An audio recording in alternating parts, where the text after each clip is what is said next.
Hi everyone, welcome to our module on pharmacokinetics. In this module, we'll be talking about pharmacokinetics with respect to drug administration, drug absorption, and drug distribution. Pharmacokinetics is a component of pharmacology that talks about the fate of a drug within the body. Simply put, pharmacokinetics just refers to what the body does to the drug. And if you think about, just imagine you taking a pill of paracetamol. How that paracetamol enters the body is not how it comes out, meaning that while you've introduced paracetamol into the body would alter the shape or alter the form of the paracetamol, and that is simply pharmacokinetics. With regards to the components of pharmacokinetics, we have five major components of pharmacokinetics, which includes administration, absorption, distribution of the drug, metabolism of the drug, and then finally the excretion of the drug. This picture just explains in a nutshell the components of pharmacokinetics.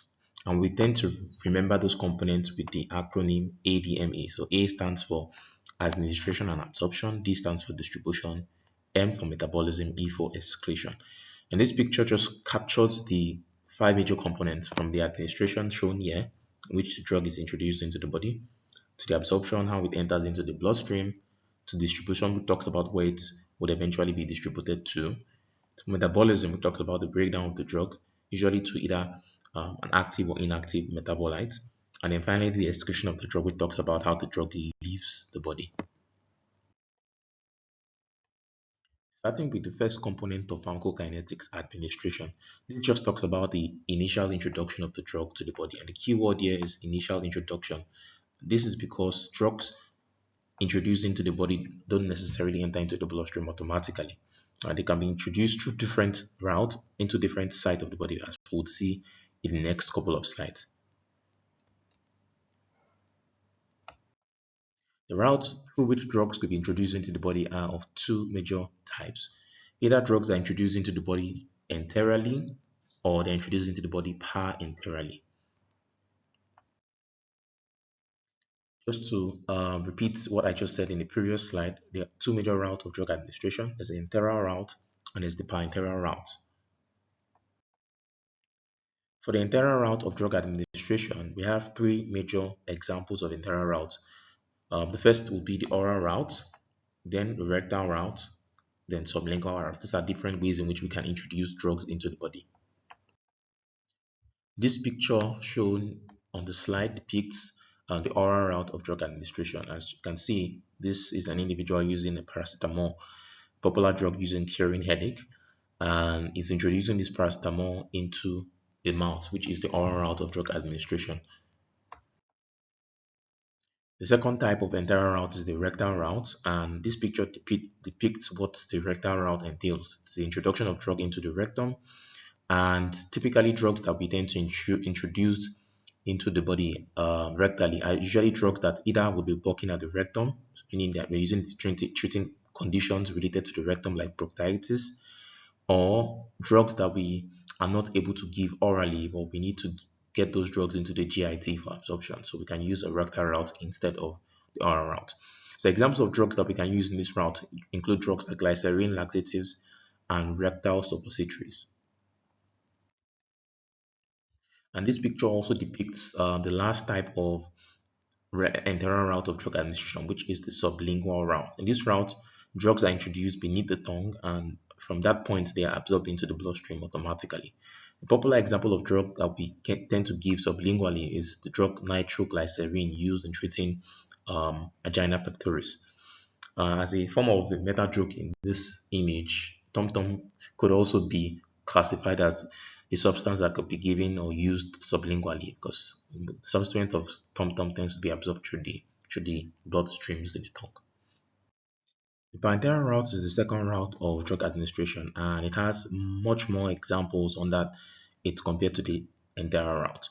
So examples of parenteral route of drug administration includes intravenous routes, which is the commonest, intramuscular, subcutaneous route, the intradermal route, the inhalational route, topical, transdermal, intrathecal, and intraventricular. There are some other routes that are not really popular, also classified as parenteral routes, like the intra-arterial route, the intra-articular route. So these routes are not really typically used anymore, or if they are used, they're used to the discretion of the doctor or the nurse being administering a set of drugs. But in terms of bilateral routes, the examples listed on the slides are the typical examples that we tend to relate to the bilateral routes. Is a picture talking about the intravenous route, and in this picture, the patient is being administered penicillin G, and the penicillin G in this case is administered using the intravenous route, so they are administering the drug directly into the vein. Then we have the intramuscular route depicted in this particular image. As you can see, the nurse is injecting drugs, particularly vaccine, through the muscles of the child, through the gluteal muscle to be specific. So the intramuscular route tends to be administered into muscles. Typically, the sites that we tend to use tend to be the deltoid muscle and the gluteal muscles for administration. Now, this particular image depicts the administration of using the subcutaneous route. And in this particular image, the individual shown in this picture is administering insulin into the subcutaneous tissue of his abdomen. And from that particular site, insulin is going to finally be absorbed into the bloodstream. This depicts the intradermal administration, and in this image, a local anesthetic agent is injected into the skin intradermally, and that's likely going to be the site of action of this local anesthetic agent. But this picture just depicts one of the parenteral routes, which is the intradermal route. Before we talk about the other route, the other parenteral route of drug administration, it's important to also note that the injection of the first four route that was being spoken about tends to differ in terms of the technique. So for us to administer a drug through the intramuscular route, we need to inject the drug at a 90-degree angle, as you can see. For you to inject using the subcutaneous route, then the injection would need to be placed at a 45-degree angle. So this is 90 degrees. This is 45 degrees to the skin. The intravenous route typically makes use of about the 15-degree angle, and then the intradermal route tends to make use of the 5-degree angle. So each of these um, route of drug administration, the technique behind the administration tend to differ, and it's important to note this. Other routes that are classified as parenteral include topical routes. Topical routes involves application of drugs into the site of action directly, and an example of topical route includes applying cream or drugs in a cream form on the skin. Another route that is also classified as topical would be administration of a drug through the eye, that's ophthalmologically into the eye. It's also one of the topical routes aside application on the skin. Then we have the inhalational route. Inhalational route is us administering drugs directly to the lungs, to the respiratory tract. As you can see in this picture, the depiction here is application or administration of a drug halothane, which is a general anesthetic agent through the lungs, through the nostrils into the lungs. And as a result, the patient is going to be um, kept in a state of anesthesia. And finally, we have the intrathecal route of administration. This involves the administration of drugs into the CSF space, into the subarachnoid space specifically, and this typically involves the procedure of a lumbar puncture, in which the drugs will be injected through the below L1, below L2, L3, and from that point on, the drugs are injected into the subarachnoid space and they can act on the spinal cord. And the picture on the screen just depicts all the other routes being spoken about in a nutshell. So we could talk about the oral route shown in from the right side of the screen, and then from the left side of the screen as well. Middle, we talk about the intramuscular, intravenous, inhalational route, nasal route, which I didn't talk about, and then the topical routes as well. Now, as doctors or nurses, there are different factors that will determine what particular route will be best applicable when administering drugs to patients. And factors that tend to determine the administration include factors like nature of the drug itself, duration of treatment, the site of action, the desired onset of action, and consciousness. So these are factors that determine administration. Just to quickly explain what I mean in the previous slide in terms of the factors that determine administration. This picture depicts um, one of the factors that affect administration. In this case, the nature of the drug. And this is a drug called chloramphenicol. It's an antibiotic, and it typically is produced as an oral form, in capsular form. So as a result, we tend to prefer giving these drugs orally since the form or the nature of the drug is already in a capsule.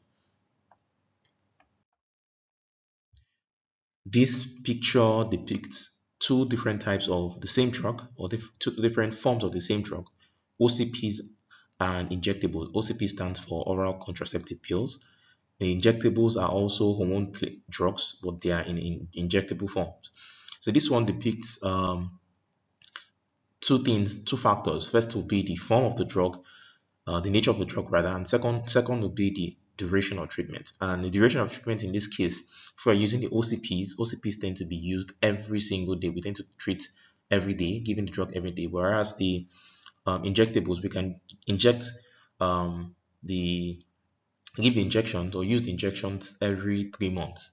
So in that case, duration of treatment tends to be longer when giving the injectables compared to when giving OCPs, in which you have to be using it every day for 30 days fully. This picture depicts the third factor, which is the site of action. In this case, you could see that the nurse or the doctor is injecting eye drops topically through into the eye, and in this case, the site of action will be the eye, and that is why it makes more sense to give the drug topically to directly to the eye. If, for example, the site of action was the lung or the site of action was the skin, then topical or inhalational routes could also be used. So the site of action tends to determine what particular route you pick because it is logical to just give the drugs directly to where they will be working at. So the fourth factor is depicted by the picture shown on the screen, and the fourth factor is in the desired onset of action of the drug. So in the case of a patient that is presenting to the emergency room or is having a life-threatening condition, we can decide to pick one route over another. For example, we might decide to pick an intravenous route or intramuscular route compared to giving a drug orally because we need those drugs to work very fast. And giving drugs orally would most likely slow down the onset of action. And the final factor determining the route of administration is the consciousness of the patient or the state of the patient. And the picture here depicts an unconscious patient. The fact that the patient is unconscious would mean that we are only limited to some particular forms of administration. So we can't possibly give the drugs orally in an unconscious patient, whereas we could give the drugs intravenously, intramuscularly, rectally if we decide to or we desire for those drugs to work through the GIT. So the consciousness of the patient will determine what route is best in terms of giving a particular drug. The second component of pharmacokinetics is absorption, and absorption talks about the movement of a drug from the site to which it has been administered to the bloodstream. So absorption talks about the movement of the drug from whatever site in which we've introduced the drug into the blood.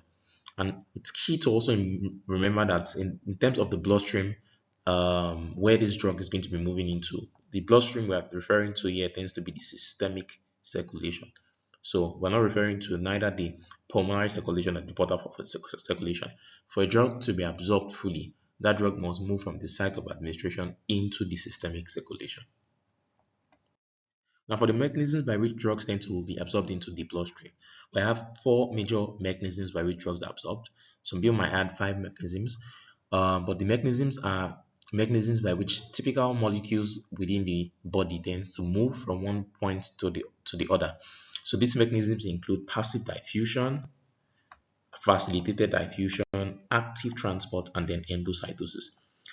The mechanism by which drugs are absorbed tend to depend largely on how charged or uncharged drugs are, how polar or non-polar they are, and alongside the size of the drugs.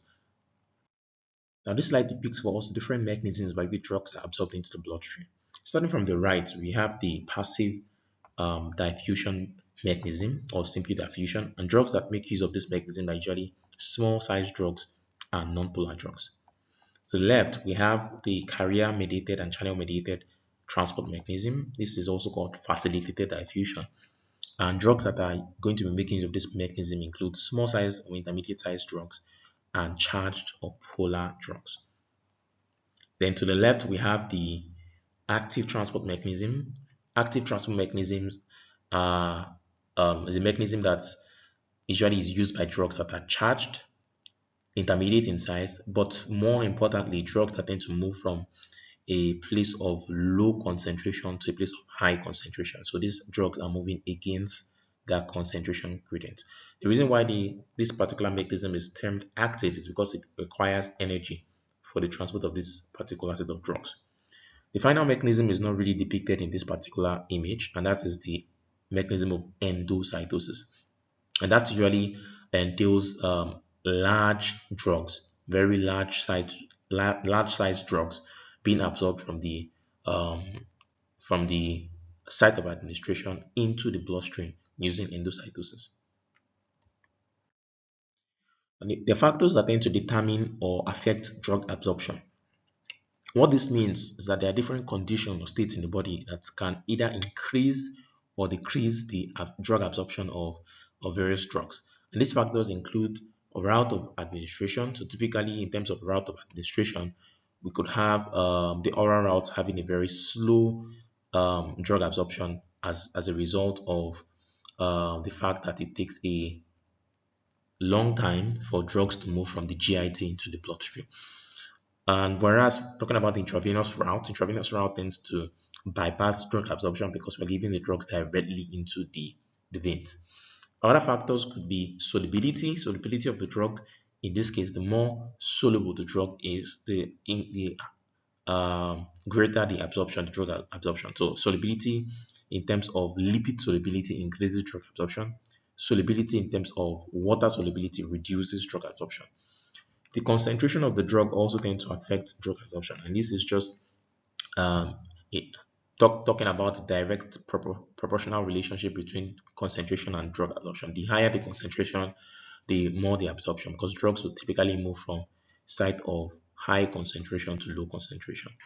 The pH would also be a factor affecting drug absorption. In relation to the pH, I'll talk more about this when I go to the next couple of slides. But there's a general rule, a golden rule when we talk about the relationship between the pH of a drug and the drug absorption. In this case, we talk about the fact that drugs that are weak acids tend to be absorbed better in an acidic environment, whereas drugs that are weak base are typically absorbed better in a basic environment. And that's the general rule. And I'll explain that in the next couple of slides. Blood flow also tends to be a factor affecting drug absorption. Sites that have rich blood flow or blood vessels are going to be absorbing more drug than sites that have very small blood vessels. So sites like the muscles are going to be absorbing a lot of drugs faster than site like the skin that has a very weak or small amount of blood vessels.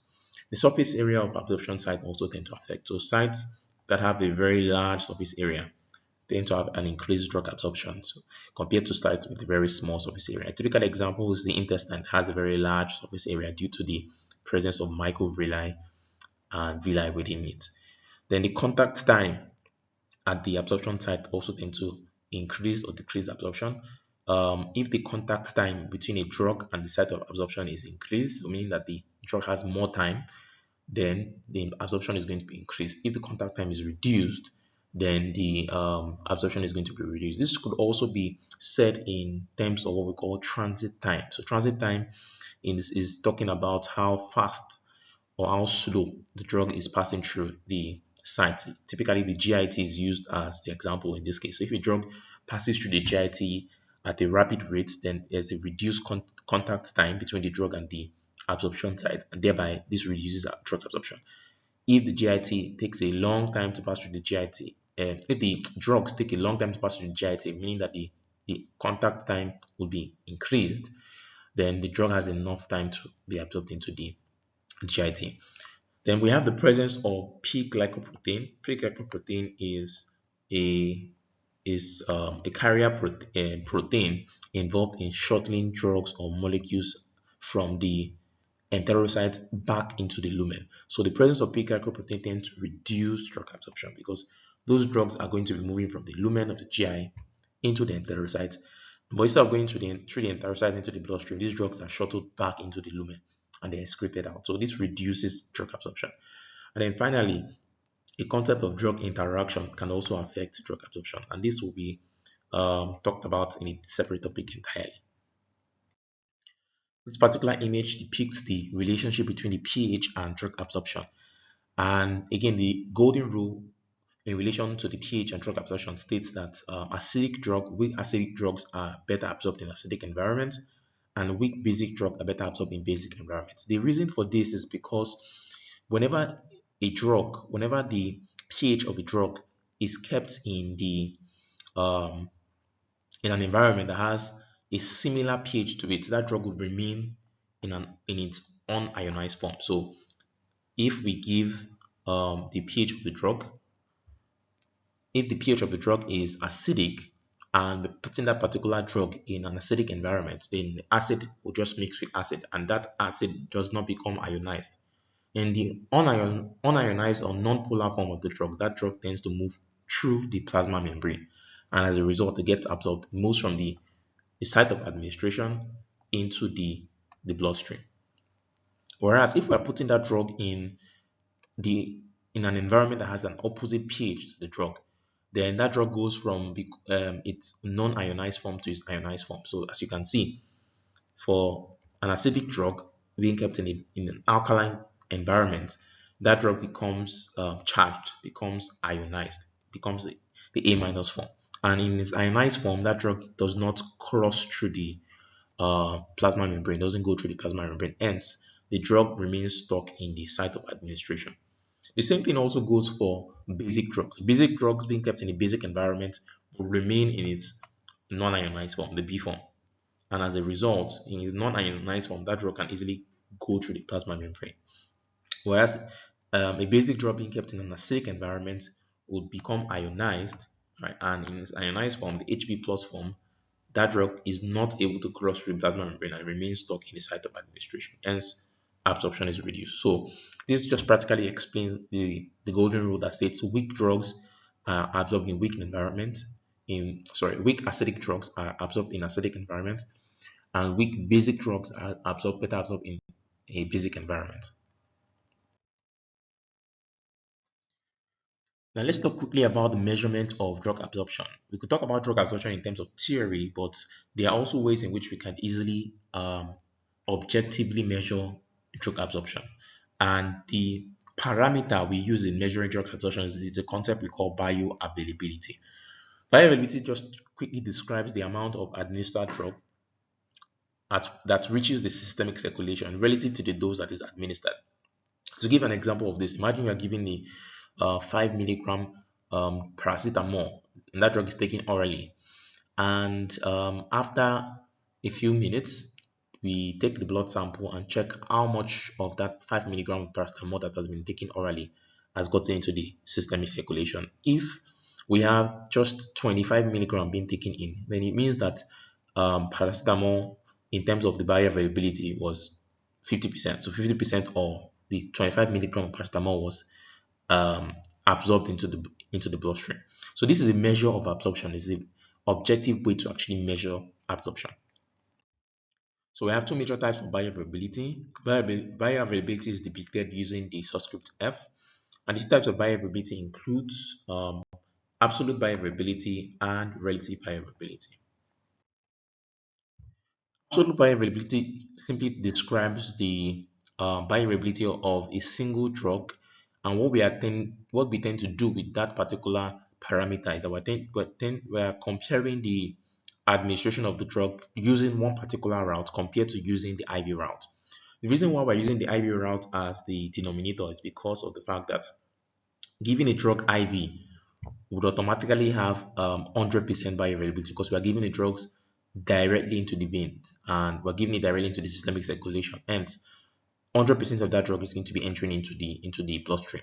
So as compared to other routes, we can gauge or use the IV route as a reference point, as a denominator to determine the bioavailability of the other route. The formula for calculating the absolute bioavailability is also using what we call the area under the curve AUC of the oral route over the AUC of the IV route and multiplying that times 100%. The percentage we get depicts the absolute bioavailability of the drug. For the relative bioavailability of the drug, relative bioavailability is a concept that describes the comparison between two different drugs. So for absolute, they're just talking about the bioavailability of just a single drug. For relative, we are comparing two different drugs, and we always tend to have a standard drug in which we know the bioavailability of this standard drug, and a test drug in which we really don't know anything about the test drug. So we tend to compare the test drug to the standard drug. So take for example, I'm creating a wonder drug that will cure all headaches. That drug is going to be my test drug. And then we have a standard drug like paracetamol that we already know every single thing we need to note about the pharmacological properties of the drug. If I'm to calculate the relative bioavailability of my test drug, then I'm going to be comparing the bioavailability of the test drug to that of paracetamol. And the formula for that would be the AUC, the area under the curve of the test drug, over the area under the curve of the standard drug times 100%. The percentage I get is going to be in relation to that of the standard drug. The concept of relative bioavailability brings us to a particular concept of what we call bioequivalence.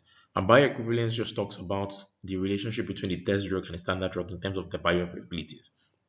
If difference between the test and standard drug does not exceed 20%, so once we calculate the bioavailability of the test drug and we calculate the bioavailability of the standard drug, and then the difference does not exceed 20%, then we say that both drugs are bioequivalent. But if they do exceed 20%, then they are not bioequivalent. And this is a very important concept to note when we're talking about relative bioavailability. So this is just a picture showing us how we can calculate the area under the curve for either the absolute or the relative bioavailability. And this usually involves an experiment in which we give a drug a known concentration of the drug or known dose of the drug, and we'll give that drug using a particular route, either the oral route or the IV route. And after giving the drug, we tend to chart the concentration of the drug in the blood with time. And as you see in this particular image, with every increase in time, you have a rise in the concentration of the drug all the way to a particular level in which the concentration of drug starts to drop. And this tends to mirror the expression of the drug. After getting the parameters, we plot the graph and we calculate the area under the curve to get the area under the curve for the particular route that we've used. There's a particular formula we use in calculating this area under the curve, and that formula is just the formula of the area of the trapezium, and that is half of the length plus breadth times height. What are the factors that affect bioavailability? So factors that affect bioavailability include things like first pass effect, which we'll talk about in the next slide, drug chemical properties, the route of administration, and the environmental factors. These are things that affect bioavailability, the measure by which the drug is absorbed into the body. The most important of these factors is the first pass effect. And first pass effect talks about the fact that drugs given orally tends to first of all go through the GIT into the portal vein. So these drugs don't enter into the systemic circulation. They first go into the portal vein, and because they are going into the portal circulation, these drugs are shipped first to the liver. Once they get to the liver, because the liver is the major site of metabolism, the liver would be metabolizing these drugs, breaking down the drugs. And as a result, the active form of the drug that eventually gets into the systemic circulation tends to be reduced. So first pass effect talks about the effect of the liver on the drug as the drug is being given orally as it enters into the portal vein first, thereby reducing the bioavailability. So imagine you giving a drug, a 50 milligram drug orally. That drug enters into the portal vein first, so it has not gotten into the systemic circulation. So we say that the drug is not fully absorbed yet. Once that drug enters into the portal vein and it gets to the liver, that the liver can metabolize the drug, and as a result of metabolism, you could have 25% of the drug or 25 milligrams of the drug being metabolized, and then the remaining 25 milligram is what gets into the systemic circulation. Hence, we say that the bioavailability of the drug due to first pass effect is 50%. And this is the most important factor determining bioavailability. Here's a case study for you to try out in calculating bioavailability. And as you can see, the questions in this particular case study, the first question talks about calculating absolute bioavailability of type A and type B. So for type A, what we want to do is that we want to, first of all, get the AUC of, use the AUC of type A and divide that by the AUC of the IV bolus injection, and then multiply that times 100. But this is important to also, it's important to also note that the doses of type A and the IV injection must be similar. In this case, the dose for type A is 200, the dose for the IV is 100. These doses must be similar for us to have this at the administration. So in this case, we'll have to manipulate this by increasing, doubling the dose of the IV bolus. And as a result, it will adjust the AUC. So how we calculate this for type A would be the AUC of type A times 200 times over the AUC of the IV bolus times 200, then multiply times 100% to get our percentage. And if you do the calculation, you should be getting for the bioavailability, absolute bioavailability of type A, you should be getting about 82%. Right, so do that for tab A alongside tab B, then you could continue watching the video from there. For the relative bioavailability, what we need to do in the case of tab A and tab E, for tab A, what we need to do is for us to calculate it using the formula of test over standard drug. The test drug in this case is the generic tab A, so the AUC of tab A over the reference tablets, which is um, listed down below in the last part of the table. So we calculate the AUC of tab A over the AUC of tab B to get the AUC of tab A over the AUC of the reference tablet to get the relative bioavailability. We'll do the same thing as well for tab B, calculating two of them. And after doing the calculation for tab A and tab B, we check their bioequivalence. So tab A, in the case of this particular experiment, had um, a relative bioavailability of 1.03. For tab B, it was 0.88. So it's also to note, check, are these drugs bioequivalent? And remember that for drugs to be bioequivalent, the difference between them must not be exceeding 20% or 0.2. If it exceeds 0.2, then it is not bioequivalent. If it is below 0.2, then it is bioequivalent.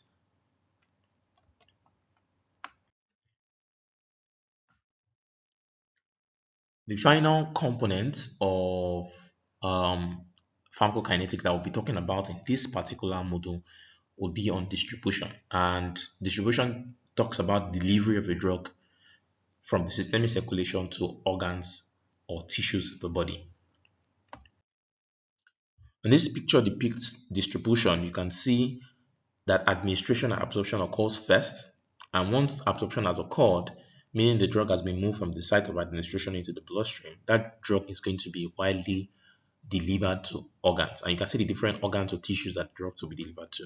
So tissue fluids, so all organs in the intracellular fluid or in the extracellular fluid and intracellular fluid of tissues or organs are going to be receiving the drugs. Fats are going to be receiving the drugs.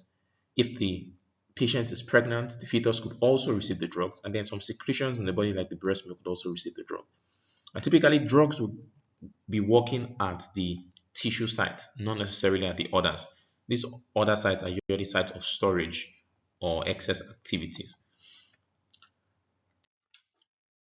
The factors that are affecting drug distribution. Now, this talks about different states or conditions that could increase or reduce drug distribution. And these factors affecting drug distribution include the solubility of the drug, typically what we call lipophilicity. And what this entails would be that drugs that are lipid soluble tend to be well distributed, so they have increased distribution. Drugs that are water soluble tend to be poorly distributed, they have reduced distribution. For the pH of a drug also tends to affect drug distribution. And this just mirrors what we talked about regarding the golden rule in absorption. So drugs that are weak acids are better absorbed better distributed to acidic environments. Drugs that are weak base are better distributed to an alkaline environment. The binding of plasma protein also tends to be a major factor that affects drug distribution. So typically most drugs tend to be lipid soluble. So most drugs are going to be carried by plasma protein because they are not soluble in the bloodstream. Hence, plasma protein is a major factor that helps in distributing drug. Now, if a drug is tightly bound to plasma protein, this would reduce distribution. Whereas if a drug is loosely bound to plasma protein, this increased distribution because that drug can dissociate and be delivered to the different tissues that are needed that it needs and that needs it. For the binding to tissues, this also tends to affect distribution. So drugs that bind largely to tissues, for example, fat tissues or the adipocytes, fat tissues, or otherwise. These drugs have increased distribution. Drugs that are weakly bound to tissues tend to have reduced distribution.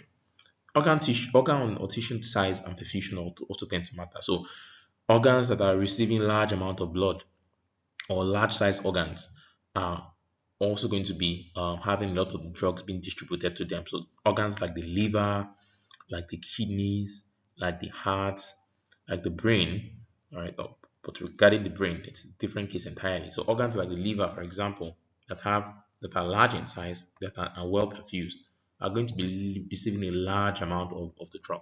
And this is because of what we call the phase of distribution, because distribution usually tend to occur in two phases.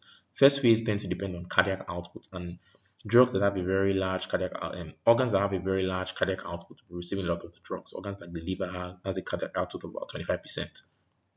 The second phase of distribution is not really dependent on cardiac output. The second phase would be distribution of drugs to other sites like the skin, the muscles, and otherwise. Capillary permeability tend to affect drug distribution in the sense that um, with regards to capillary permeability, the more permeable the capillaries are at a particular organ site, the more the distribution of the drug. So organs that have very low capillary permeability, like the brain, the testes, these organs tend, like the eye as well, these organs tend to have reduced distribution because organs like that tend to have like a blood-brain barrier or a retinal barrier or a testicular barrier that tend to limit the entry of drugs into these various organs. And then age could be a factor affecting drug distribution as well. So this just depicts the interaction between a drug and plasma proteins. And like I said, if a drug is hydrophilic, those drugs that are hydrophilic or water loving or water soluble are drugs that don't necessarily need the effect of plasma protein. And as a result, these drugs are just going to be carried in the bloodstream. Drugs that are hydrophobic, or rather drugs that are lipid soluble, are drugs that will require plasma proteins to carry them. And please, it's also important to note in relation to pH and plasma protein that weak acids tend to be carried typically by albumin being one of the major plasma proteins in the blood, whereas weak bases tend to be carried by a different plasma protein called alpha 1 acidic glycoprotein. So that's just important to note in terms of the relationship between the pH and the plasma protein and then the drugs that are being carried. And this is just also depicting the relationship between the plasma protein and the drug. And you can see how the binding of the plasma protein tends to affect the delivery of the drug. Drugs that are tightly bound to the plasma protein are not going to be in their free form. And if a drug is not in its free form, the drug cannot easily uh, move from the bloodstream to be delivered to tissues. Drugs that are loosely bound to plasma protein are going to be largely in their free form, and as a result, they can move from the bloodstream into the tissue site. Hence, their distribution is going to be increased. Other factors affecting drug distribution include states like pregnancy and obesity. Pregnancy and obesity tend to increase drug distribution because there's an increased amount of fat, and with excess fat, there's increased tissue binding, and drugs are eventually stored within the fat. Diets tend to also affect um, drug distribution in the sense that if someone is having a malnourished diet, there are very little amino acids, very little protein present, and as a result, there are very little formation of plasma proteins. And with reduced plasma protein as a result, those drugs are not going to be easily carried or distributed across the bloodstream. Disease states also tend to affect distribution of drugs in the sense that um, a disease state like heart failure would present with difficulty with bloodstream movement, with blood movement or blood flow. Hence, delivery is going to be affected because blood is not circulating through the body at optimum capacity. And then drug interaction also tend to affect drug distribution. We'll talk about drug interaction in a different model. How do we measure drug distribution? So measurement of drug distribution is through a parameter or a criteria we refer to as the volume of distribution. Right? Remember that the measurement of absorption is we make use of a particular parameter we call bioavailability. For distribution, the measure of distribution is we use volume of distribution. So volume of distribution just describes the volume, the fluid volume in the body that contains the drug, which the drug is distributed into. Formula for calculating volume of distribution is VD equal to the dose given over divided by the concentration at zero time. And this just helps in calculating the volume of distribution. There are other formulas, but this is typically the formula we tend to use in calculating volume of distribution. So in relation to the distribution of drugs and the volume of distribution, drugs typically are going to be contained within different compartments of the total body water. If you remember your physiology, the compartment of body water tends to be divided into the intracellular compartments and then the extracellular compartment. Extracellular compartment is further divided into the bloodstream or intravascular compartment and then interstitial fluid. And drugs during distribution can be found or contained in either of these different compartments. And how we tend to know what particular compartment contains the drug is based on the volume of distribution, which is the measure of drug distribution. So drugs with a volume of distribution of 3 liters are typically going to be said to be contained in the plasma water in the intravascular space. Drugs with a volume distribution of about 9 liters are found typically in the extravascular space, the interstitial space. Drugs with a volume distribution of 28 liters are going to be found or contained in the intracellular space. They are going to be found within tissues. Drugs within the a range of volume distribution of 42 liters are found in all three spaces: the plasma water, the extravascular spaces, and the intracellular space. And drugs that are exceeding 42 liters are found in other tissues aside the body water. They are found in fat cells and otherwise. That concludes our module on pharmacokinetics.